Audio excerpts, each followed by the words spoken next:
राधे राधे। जय श्री श्याम बहुत जल्दी श्री कृष्ण की प्राप्ति कराने में समर्थ है।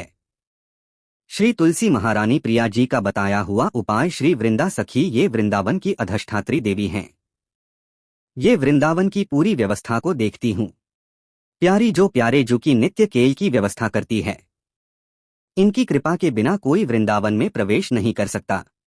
ये हमारी प्यारी जो की प्रिय सखी वृंदा सखी श्री तुलसी महारानी जो चंद्रान्ना सखी ने कहा कि परम सौभाग्यम राधे महापुण्यम वर प्रदम श्री कृष्ण स्याप लथम। उनका तुलसी सेवन मतम। मेरे मत में यदि तुलसी जी की सेवा की जाए, तुलसी जी का यदि स्पर्श हो जाता है, तुलसी जी का नाम कीर्तन किया जाता है, तुलसी जी को प्रणाम किया जाता है, तुलसी जी का वृक्ष लगाया जाता है, तुलसी जी को जल अर्पित किया जाता है और तुलसी दल से नित्य भगवत सेवा की जाए, बहुत जल्दी श्री कृष्ण प्रसन्न हो जाते हैं। प्रतिदिन जो तुलसी जी की भक्ति करता है, तुलसी का पौधा रूप करके तुलसी जी का सिंचन करना, तुलसी जी को तिलक लगाना, तुलसी जी को माला पहनाना, तुलसी जी की परिक्रमा करना, तुलसी जी को प्रणाम करना, वो कोटि सहस्त्र युगों तक ऐसा महान सुकृत होता है कि भगवान श्री कृष्ण के नित्य समीप रहता है। जो तुलसी जी की सेवा करता है, जब तक मनुष्य की लगाई हुई तुलसी की शाखा प्रशाखा 20 पुष्प सुंदर दल से तुलसी जी सुशोभित होती है, तब तक हजारों कल्पों में श्री हरि धाम में रहते हुए उसका कभी पुण्य नष्ट नहीं होता। जैसे एक दिन 1000 कल्प, 2 दिन 2000 कल्प वो भगवान के नित्य धाम में महान सुकृत के बल से भगवत धाम में रहेगा। जो तुलसी जी का पक्का मान लीजिए, जब स्वयं श्री तुलसी जी रोपण करके तुलसी जी का एक बन लगाया और रोज नवीन नवीन मंजरी तुलसी दल लेकर प्रभु के चरणों में कहीं ना कहीं तुलसी जी की कृपा हुई। वृंदावन ये वृंदा अधिष्ठात्री देवी वृंदावन की है। इनकी कृपा के बिना है चंद्राध ने संपूर्ण पत्रों और पुष्पों को जो उतार करके सम्मान पूर्वक पहले प्रार्थना करनी चाहिए। हे वृंदा देवी, है तुलसी जी भगवान श्री हरि की पूजा के लिए या प्रियाजू की पूजा के लिए हम आपके कुछ मंजरी कुछ दल लेकर के सेवा करना चाहते हैं। आप कृपा करके मुझे दीजिए और फिर उतार ले। ऐसे नोचना नहीं, बहुत सम्मान से बहुत प्यार से तुलसी जी प्रसन्न होती है। जो मनुष्य तुलसी दल से श्री हरि की पूजा करता है, कोई भी पाप उसका स्पर्श नहीं कर सकता। पूर्व में किया हुआ कोई भी पाप उसको दंड नहीं मिलेगा। जो तुलसी जी की आराधना नित्य करता है, अब इतना जल भी ना चढ़ा दे पुण्य हो जाए। और तुलसी जी अंतर ध्यान अनुकूल जल, जैसे मान लो गमले पर है तो इतना बड़ा तांबे का रोज उससे अब भर के लोटा चढ़ा दोगे, 2-4 दिन में अंतर्ध्य हो जाएंगे। तुलसी जी बहुत विवेक से जरूरत है, भारी पुण्य होगा। अब इतना बड़ा लोटा रोज जल चढ़ाओगे तो 2-4 दिन में पीली होके अंतर्ध्य हो जाएंगे। बस इतना जल अनुकूल जल चाहिए। एक तांबे का छोटा सा लिया, ऐसे डाल रोज डालो, उसमें कोई फर्क नहीं। और गमला उठाकर धूप में विराजमान करो। सेवा का मतलब क्या है? जो तुलसी जी को जल अर्पित करके तुलसी जी की सेवा करता है, हरि चिंतन करता है, कभी कोई पाप उसका स्पर्श नहीं कर सकता। 100 बार सोना 400 बार चांदी का जो दान करने का फल होता है, वो एक तुलसी दल उतार जो अपने द्वारा लगाई हुई तुलसी दल वो हरि के चरणों में अर्पित करो। ये 100 बार सोना एक और चांदी बराबरी नहीं हो सकती। कितना महत्व है। जो रोज तुलसी दल चयन कर द्वादशी को ना चयन करें, द्वादशी को मतलब बहुत बड़ा अपराध लगता है। तुलसी दल का इस मतलब तुलसी के वृक्ष का भी स्पर्श ना करें। प्रणाम नमस्कार दूर से एक भी दल नहीं टूटना चाहिए। द्वादशी को ऐसा हमने महापुरुषों से सुना है कि मंजरी और पत्र उतारना ये ठीक नहीं, बिल्कुल नहीं ठीक है। ब्रह्मा हत्या का फल लगता है। अगर जो पाप लगता है, अगर कोई द्वादशी को तुलसी चयन बहुत सावधानी से, जिसके घर में तुलसी का बगीचा होता है, कई पौधे होते हैं, उसको कहीं तीर्थ जाने की जरूरत नहीं। उसका घर तीर्थ है जिसके घर में तुलसी के पौधे हैं। और यमराज कभी उस घर में किसी भी मरने वाले को लेने नहीं आएंगे। जिसके घर में तुलसी लगा लो भैया, तुलसी लगा लो घर में, काहे कोई यमराज को आने दोगे। सबके घर में तुलसी कितना सुंदर पहले था। घर में आंगन होते थे, आंगन में एक बहुत बड़ा, और फिर उसमें तुलसी जी, और फिर उसमें 2-4 नर्मदे शालिग्राम, ऐसे फिर घर का हर व्यक्ति जल चढ़ाना, प्रणाम करना, नमस्कार करना। 4 कितनी पवित्र पद्धतियां हमारी थी। जब रसोई बने पहली गाय के लिए, फिर कुछ पक्षियों के लिए, फिर कोई संत महात्मा, कोई भिक्षु। ऐसा कितना पवित्र व्यवहार यार। जैसे हमने देखा है, रसोई बन रही है ना तो धुआं नहीं खत्म होने पाता, बोध अपवित्र किए हुए हैं, राक्षसी बुद्धि आती चली जा रही। तुलसी जी ये भागवती को हमें लगता है बालकनी तो होती है, बढ़िया बालकनी में ऐसा उठाने धरने वाला स्टैंड लोहे का कर रखो कि तुलसी जी को विराजमान कर दो। जिसके घर में तुलसी जी विराजमान होती है, उसके घर में यमराज कभी नहीं जाते। जो तुलसी जी का सेवन करता है उसकी सारी कामनाएं तुलसी जी पूर्ण कर देती है। तुलसी जी को लगाना, तुलसी जी का पालन करना, तुलसी जी को सिंचन करना, तुलसी जी का दर्शन करना, तुलसी जी का स्पर्श करना, मनुष्य के द्वारा जो मन, वाणी और शरीर से पाप हो गए सबको तुलसी महारानी क्षमा कर देती है, दग्ध कर देती है। पुष्कर आदि तीर्थ, गंगा आदि परम पावन नदियाँ, यह सब जो स्नान आदि अवगाहन आदि करने का फल देते हैं, वह केवल तुलसी जी घर में विराजमान है उसको फल मिल जाएगा। कितने बढ़िया! जो तुलसी जी की नवीन मंजरी प्रभु के चरणों में अर्पित करके प्रणाम करता है, वो चाहे कितना भी अपराध किए हो वो कभी यमपुरी को नहीं देखेगा, कभी यमराज के पास नहीं जाएगा। जो मनुष्य तुलसी काष्ठ का घिसा हुआ चंदन लगाता है उसके सारे संचित भस्म हो जाते हैं और क्रमाण जो वर्तमान वो कभी उसको बांध नहीं सकते। तुलसी जी का काष्ठ का घिसा हुआ चंदन जिसके घर में तुलसी की छाया होती है वहाँ पितरों को अपने आप कल्याण प्राप्त हो जाता है। जो श्राद्ध करने से लाभ मिलता है, पितरों को घर में तुलसी लगा के जो तुलसी की छाया बड़ा पितरों को तृप्ति मिलती है। चतुर्भुज ब्रह्मा जी सारंग धनवा श्री हरि के महामहिम स्वरूप की अनुभूति करने के लिए भी कहा है कि तुलसी जी का महान महात्म अगर तुलसी जी का सेवन करे तो भगवान श्री हरि की महिमा को जान जाएगा। स्त्री हो या पुरुष, पुरुष नपुंसक नारीवा जीव चराचर, कोई सर्व भाव भज कपट तज मोह परमप्री शरीर वर्दी है हमारी पोशाक है, हम सब एक है, आत्म स्वरूप है, कुछ अलग नहीं है। शरीर केवल 5 भौतिक है तो सबका 5 भौतिक है, उसमें चिन्ह है स्त्री पुरुष के, बस इसके लिए भगवान की आराधना निषद थोड़ी है। जो स्त्री या पुरुष श्री तुलसी जी के काष्ठ के मन के बना के जैसे छोटी कंठी या बड़ी माला धारण करता है, श्री एक कृष्ण उसके बस में हो जाते हैं। यह है तुलसी जी की महिमा। परम सुहाग श्री कृष्ण मिल जाते हैं।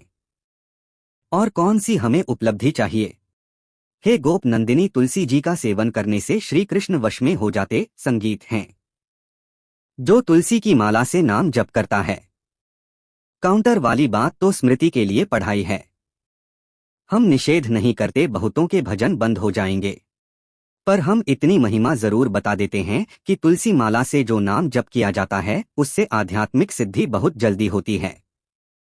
गुरुदेव भगवान कह रहे थे, जो अंगुलियों से रगड़ होती है मन का से उसमें आध्यात्मिक ऊर्जा शक्ति तुलसी माला से। प्लास्टिक पर भाई करो निषेध नहीं कह बंद हो जाएगा, वो भी राधा राधा कहना, वो हमें बंद नहीं करना। हम कह रहे हैं तुम जैसे बने वैसे करो, लेकिन माला का बहुत बड़ा प्रभाव है। तुलसी परम पवित्र भगवान श्री हरि की प्रिया, और उनके काष्ठ को जब हम ऐसे ऐसे नाम के साथ विशेष ऊर्जा शक्ति आध्यात्मिक शक्ति हम में जागृत होती है। हो सके जिनको ऐसा बन सके तो छोटी एक आती है सुमिरनी, उसको रख लो अपनी जेब में रख लो, उससे करो। और नहीं है तो भैया तुम इसी से करो, नाम जप करो भाव कुभाव कालस नाम जपत मंगल। संगीत 10 सुंदर सुंदर तुलसी जी के वृक्षों के समीप बैठकर के जो अनुष्ठान किया जाए बहुत लाभदायक। श्रीमद् भागवत का गोपाल सहस्त्र नाम का कोई भी पाठ तुलसी जी के समीप विराजमान करके किया जाए। आचार्य को बुलाकर के तुलसी पूजन करना चाहिए। विविध प्रकार के अनुष्ठान, अरे तभी तो सब मंगल होता है।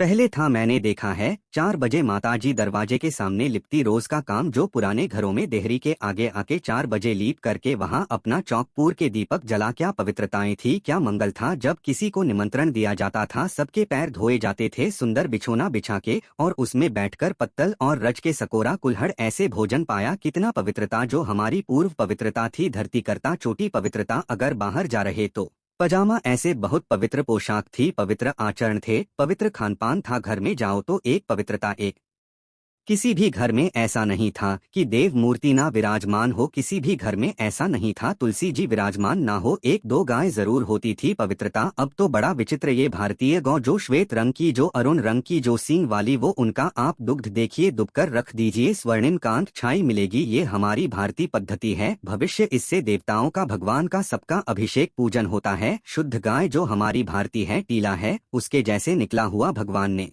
सेवा की है। हमारे गोविंद भगवान का नाम ही गोविंद। गौ के इंद्र भगवान सुबह से निकल जाते थे, शाम तक गांव को चराते थे। बड़ा असत्य, और सत्य का विवेक होने पर साधक को संसार की तरफ से वैराग्य होने लगता है और उसका भजन पुष्ट होने लगता है। और जहां भजन पुष्ट हुआ तो नित्य निरंतर अपने चित्त में भगवान वासुदेव को देखने लगता है।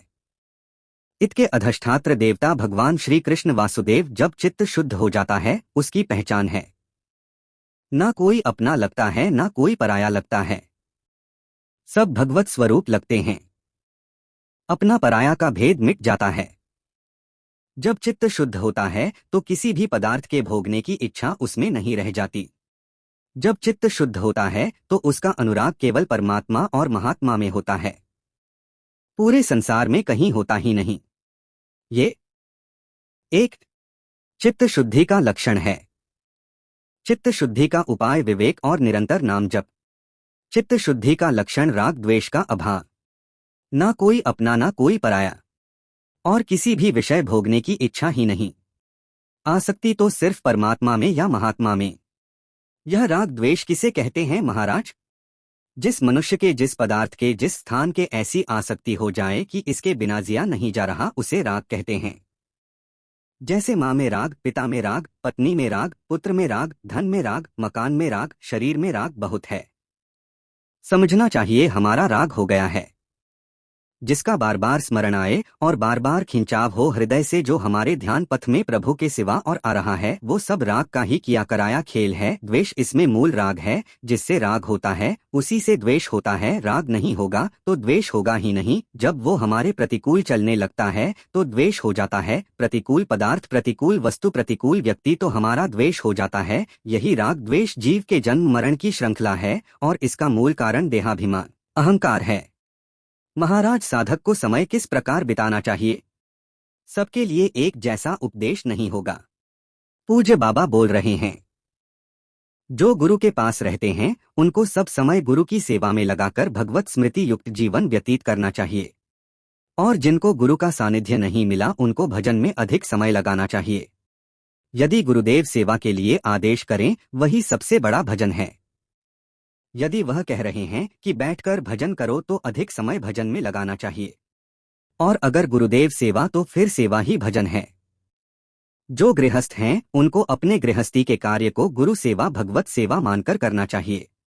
यदि गुरु जी कुछ स्वीकार करते हैं तो ठीक है, नहीं सर्वस्व गुरु का है, ऐसी भावना करनी चाहिए। विरक्त उपासक को गुरु की अधीनता स्वीकार करनी चाहिए। गुरु की अधीनता से अपने आप सारे पाप, द्वेष, दोष, राग सब नष्ट हो जाता है। सबको यह तो ध्यान रखना है कि भगवती जो हमारी परम करुणामय स्मृति स्वरूपा है वो हमारे दिमाग में छाई रहे।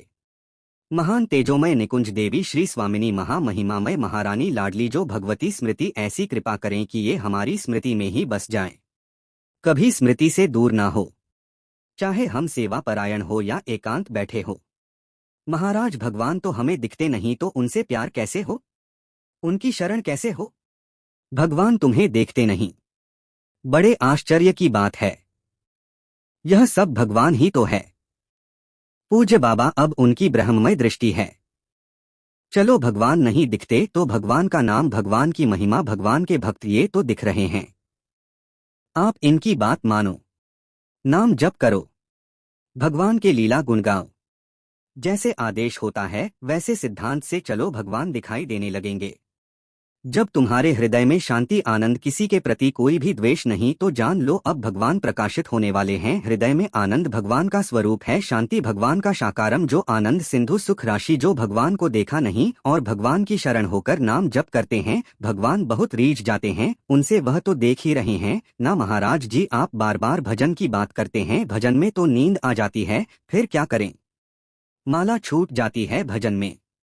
ऐसे बैठे रहो, प्रपंच सोचते रहो, नींद नहीं आएगी। 3 घंटा फिल्म देखते रहो, नींद नहीं आएगी। पता नहीं कैसा तमोगुण का प्रभाव है। बाबा कहते हैं कि जब नाम जप करने में नींद आने लगे तो जोर जोर से कीर्तन करने लगो। ये एकांत में करना चाहिए, सामूहिक जहां वास हो वहां नहीं करना चाहिए। नहीं पता चले कल मंदिरालय 12 बजे से शुरू हो गए तो साधक जो दिनचर्या में है उनको, पर मान लो बगल वाले कमरा वाला ध्यान साधक कर रहा है तो फिर आपका अपराध बन जाएगा। यदि आप मंदिरालय कीर्तन कर रहे हैं और उसके ध्यान में विक्षेप हो रहा तो अपराध बन जाएगा। इसलिए जो भी साधना करो वो ऐसी करो कि दूसरे साधकों को विक्षेप ना पड़े, अपने कमरे के बाहर आवाज ना जाए। दूसरा उपाय, खड़े होकर जप करो, यह बहुत बढ़िया उपाय है। इस नींद रूपी दुश्मन से लड़ो, यह खड़े होकर भजन करने का अभ्यास। गायत्री अनुष्ठान में, नैष्टिक ब्रह्मचर्य में, नई अवस्था में नींद ज्यादा सताती है। झोपड़ी थी तो खड़े होकर ऐसे झोपड़ी का एक रस्सी ऐसे डाल लिए थे और ऐसे पकड़ लेते, कभी एक पैर के बल खड़े हैं, कभी बाएं पैर, फिर उठा लिया दाएं पैर, और मंत्र में एकाग्रता पूरी जपती हुई है। बहुत अच्छा लगता है। 5 अब 6 घंटे, क्योंकि गायत्री का 24 लाख गायत्री का एक पुरचरण होता है। भक्त को चाहिए किसी भी स्थिति में भजन के समय में नींद ना आने पावे। बहुत लड़ना पड़ता है, नींद से बहुत लड़ना पड़ता है। एकदम गुस्सा आ जाते हैं, जैसे बड़ी सावधानी से जप रहे हो, पता नहीं कब गोल हो गए, माला छूट गया। जब देखा माला छूट गया तो एकदम गुस्सा, अब पूरा माला गया। अब फिर एक से शुरू करना। जैसे मान लो आप 99 मनका पे पहुंच चुके हैं, वो आपका छूट गया तो अनुष्ठान में नहीं माना जाएगा। फिर वही से शुरू करो। एक से ये नहीं कि कहीं से भी पकड़ लिया वैसे शुरू करो। ऐसा नहीं, जब अनुष्ठान किया जाता है तो अगर जितने पे छूटा, अब काउंटर दिखाने से थोड़ी चलेगा। काउंटर आज चला है, काउंटर में क्या है कि जितना करो उतना छोड़ दो। हमने गुरुदेव भगवान से ये तो अभी कुछ समय से चला है, ये तो दिखाई नहीं दिया, पहले कभी दिखाई नहीं दिया, अब तो नई रचना है। नहीं तो छोटा माला, हाँ सुमेरनी जैसे, और बड़ा माला, ये दो ही थे चलाने के लिए। अब ये काउंटर भगवान की कलयुग महाराज की कृपा से आ गया है कि चलो माला नहीं तो इसको अपना माला से लोगों को शर्म भी लगती है। पूरा माला डाले, ऐसे बोले भगत इसमें अंगूठी की तरह पहने, बढ़िया है, बढ़िया है, बहुत बढ़िया है।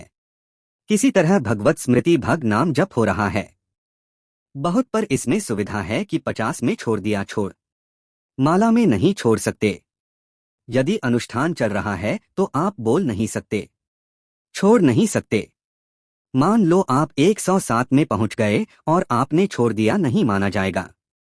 फिर एक से शुरू करो। अब जैसे आप माला जप रहे हैं गुरु मंत्र की, तो बीच में गुरु मंत्र की माला जपते हुए बोलना नहीं है। जो जैसे 11 माला का अनुष्ठान दिया गया उसमें बोलना नहीं। अगर बोला तो जहां से बोला वो फिर वहां से कैंसिल, फिर वहां से शुरू करो। या फिर उसकी पद्धति है, उस माला को ऐसे करके निकाल के मन का रखो, आचमन करो, भगवान से प्रार्थना करो, अत्यंत आवश्यक होने पर बात करो, फिर प्रणाम करो, फिर उसके नीचे वाली मनका से जहां से रखा है नीचे वाली मनका से शुरू कर दो। ऐसे नहीं कि ऐसे खड़े हो बात कर रहे हैं फिर घुमा रहे, तो क्या फर्क पड़ता है?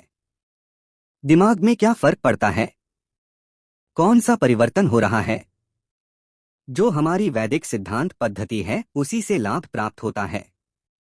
महाराज, जो नींद है उससे लड़ना पड़ता है। भजन करना बहुत ऊंची बात है, इसलिए हमको खड़े हो जाना पड़े, टहलना पड़े। हमें नाम जप करना, हमें मंत्र जप करना, उस समय नींद नहीं आनी चाहिए। अभ्यास बहुत बड़ी ताकत होती है। आंख मूंद के ठीक लक्ष्य पर गोली मार दे जिसका अभ्यास है, और आपने अभ्यास नहीं किया तो कुछ नहीं होने वाला। अभ्यास योग युक्त चेतना आज भी वही दिनचर्या है जो बाल्यावस्था से गुरुजनों ने सिखाई थी, वैसी दिनचर्या रहती है। वीडियो अच्छी लगे तो हमारे चैनल @राधास्वामी के व्यास को सब्सक्राइब करें। राधे राधे, जय श्री श्याम।